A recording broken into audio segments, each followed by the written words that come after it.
Hello, people. It's your boy Ambassador again doing this thing. As usual, I'm talking about social issues. I watch videos, I just react to them, give my opinion, and then hopefully you can give your opinion in the comment section. And today I want to talk about social warfare on Africa. Which country made TikTok? China.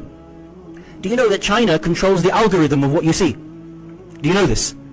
If you're in America and you open up TikTok, if you're in Britain and you open up TikTok, there is a specific algorithm to reach you that is not in China. If you're in China and you open up TikTok, what the Chinese government wants you to receive as youth, as people using TikTok, are people who are doing good things, achievements, youth making social enterprise, youth becoming successful in math competitions, youth becoming masters of karate, youth doing something with their life, and you are rewarded. That algorithm is that the Chinese government makes you see positive things for social development. Did you know here and in the United States, China, send you a different algorithm? Do you know what they send you? All the nonsense that you see. They want you to see girls dancing, boys and girls dancing with each other, pranks upon your parents, pranks upon people. How many pranks do you see? Yeah, I'm not saying it's not funny. Some of them are downright hilarious. But if you want to destroy a nation, destroy a generation, you make them in their mind be rewarded with the dopamine for thinking stupid things are good, thinking that this is what you're supposed to grow up doing. A large proportion of people grow up thinking that this is what life is about. But in China, they don't let their children think that. Next time you open up TikTok or Instagram or whatever, and you see this, understand that you are being played. It might be intentional, it might not be intentional, but it's obvious. So we are Africans are just spectators watching it happen, and I just feel like, let me say, nothing is done about it. Nobody says anything about it. It's fine, but at least I said it. I don't really have the power to do much about it, but for saying things right now, till I can do, then I'll do something about it. But yeah, so I took the case study of TikTok and Facebook. We could actually see like some international struggle between TikTok being banned from America, Chinese not using Facebook, Chinese having a different version of TikTok in China, but another version for the rest of the world. Where I was looking at, okay, Facebook is for America and let's say the West. TikTok is for China. What is for Africa? Nothing. So we as Africans are just spectators, and things are happening which we are going to suffer the consequences of. And if let's say, okay, if China fires a strategic attack to America and Europe using TikTok, we're just also going to suffer the consequences. And we'll not even have any defense mechanism because we're not even aware of the battle and what's coming. When America decides to fire China using Facebook or Snapchat, or WhatsApp, China will have its defense mechanism. Africa will still just suffer the consequences. So we don't start thinking about some of these things or what's happening on the social media fair, and we are the first people to jump on trends. TikTok, this, our girls are now influencers. What they're influencing about, only God knows, but they're influencing it that way.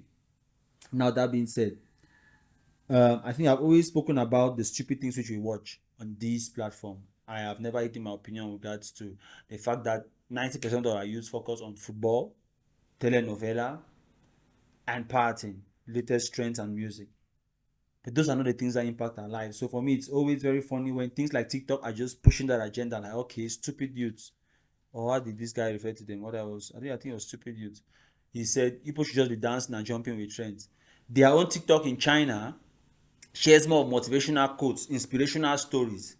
Then that's what the algorithm is pushing. But the algorithm for the rest of the world is trends. Let's dance.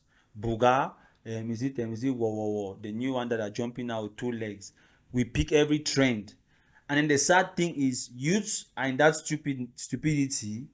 Even parents now, for them to be up to date, they are now also jumping on those trends. Instead of trying to advise the youth, like, how can we make motivational things and positive things that we can still use this TikTok to do? No, they're also jumping on the dance of the warm up or the I don't know how they call those, their trends. So one is, for me, what we are pumping our minds with or filling our minds with is a problem. Secondly, I don't think that where Africa is right now, we should be investing most of our energy on leisure activities, entertainment, and not building. But when you look at most of this social media, it's towards entertainment. And if that's where we spend the core of our productive hours, then we already know what we'll get. The next thing is social enterprise is what we need.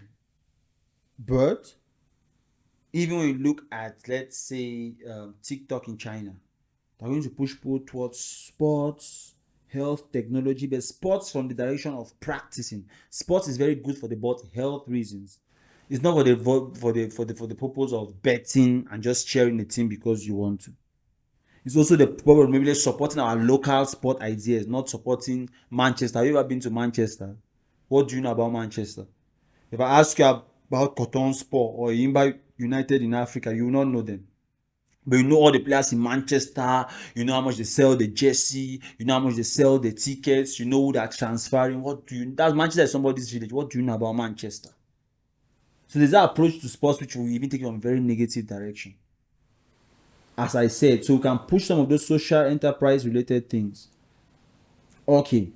I also say that for me, when I bring up some of these things, people say it's boring. You are talking like an old man, you're advising too much. Fine, but that's what I do. And I feel like if we talk or we don't talk, when the consequences come, we'll all endure it. We'll all be okay, it's fine. But I'll just do what makes me comfortable, is just to talk. Right now, it's like I'm talking to myself. If nobody watches this, but I just want to say so that I'm comfortable that I said it. And I do what I can do to protect myself about what I'm saying. Also, we are living in that illusion where our decisions are now based on likes, comments, and should I call it followers. We will all forget that it's a real world. So I'll do this like when I'm sending these videos. Maxi, 2 hours in one day, every week. I have my real life, my real job, my real projects, my real ambitions to face.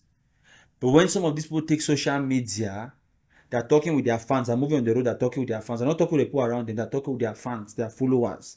They're going live every 30 minutes. Their life is in the life. They are not living life. They're going live to tell people that I'm going to the market. I'm at the market. I'm buying now. I'm going back home. They're living in that life. You begin to wonder which one is reality, which one is it's technology or it's an illusion. The next thing I have an issue with is this issue of influencers. All the influencers we know in Cameroon, people should give me names. There is no clear correlation between their level of living and their income generated with the activity they carry out. If they give names, we'll try to zoom in. It's none of my business to zoom into people's lives. But if your name comes up, I'm going to try to zoom into that person and then let's see if they are really. So when someone's life is not very clear or we are not very sure of their life, what are they influencing people to do? To also follow them in that direction which we are not very sure of. How can those people be the influencers when we are not too sure of what direction they'll be influencing people to? That being said, it's just a question.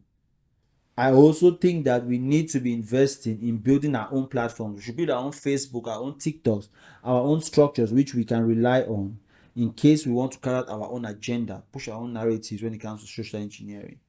So with that being said, I just throw some of these things out there. For those who will listen and think about it, fine. The attention that people think about it, share the word, drop your opinion in the comment section. As usual, it's your boy Ambassador. I'm out. Just my opinion.